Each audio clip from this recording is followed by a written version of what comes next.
Et si l'Empire romain n'avait jamais existé?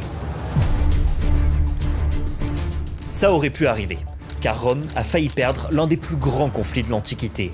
Un affrontement entre deux superpuissances sur plus de 100 ans pour le contrôle de la Méditerranée. D'un côté, la jeune République romaine ayant conquis le sud de l'Italie. De l'autre, Carthage, une civilisation marchande ultra riche basée en Tunisie, avec derrière elle un stratège de génie, Hannibal Barca.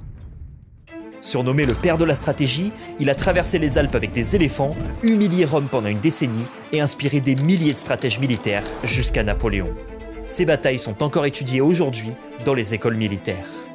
Alors, comment un homme a-t-il pu mettre à genoux la plus grande puissance de l'époque? Et surtout, comment Rome s'est relevée pour rayer Carthage de la carte?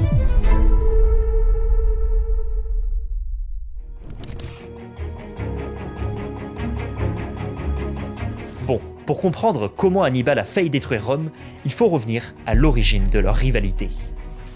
Bassin méditerranéen, 814 avant JC. Des navigateurs venant du Liban, nommés Phéniciens, fondent Carthage en Tunisie. Quelques décennies plus tard, Rome émerge en Italie. Les deux cités s'étendent, avec des stratégies différentes. Carthage domine la mer. Elle s'impose sur le littoral nord de l'Afrique, la Corse, la Sardaigne et les Baléares. Elle y installe des comptoirs, développe des routes commerciales défendues par une flotte ultra avancée et une armée de mercenaires. Elle devient alors la cité commerçante la plus puissante de la Méditerranée. Rome, elle, grandit sur terre. Elle devient une république, soumet le sud de l'Italie grâce à son armée de citoyens-soldats de 300 000 hommes, puis se tourne vers sa rivale. Au milieu du IIIe siècle avant JC, les deux cités se font face. Et là où leur expansion va se heurter, c'est en Sicile.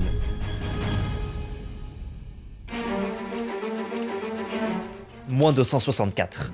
La ville de Messine, en Sicile, est menacée par le roi de Syracuse. Messine demande alors de l'aide aux deux superpuissances.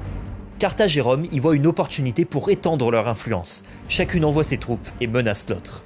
L'escalade est inévitable. La guerre entre les deux cités est déclarée, on l'appelle guerre punique. Rome remporte les premières victoires. En quelques semaines, elle s'empare de Messine, puis de la majeure partie de la Sicile au fil des années. Rome porte ensuite le conflit en Afrique. Elle débarque en terre ennemie, prend la ville de Tunis pour menacer sa rivale. Carthage contre-attaque. Elle chasse les Romains d'Afrique après une bataille décisive et fait appel à un général brillant, Hamilcar Barca. Retenez bien son nom parce qu'il va être important pour la suite. Hamilcar débarque en Sicile avec une petite armée de mercenaires. Il gagne plusieurs batailles, mais Carthage le soutient très peu. Malgré ses succès, Hamilcar est incapable d'inverser le cours de la guerre. En mer, Rome construit plusieurs flottes pour rivaliser avec sa rivale. Et surtout, elle invente le Corvus, une passerelle d'abordage qui transforme les batailles navales en combats terrestres.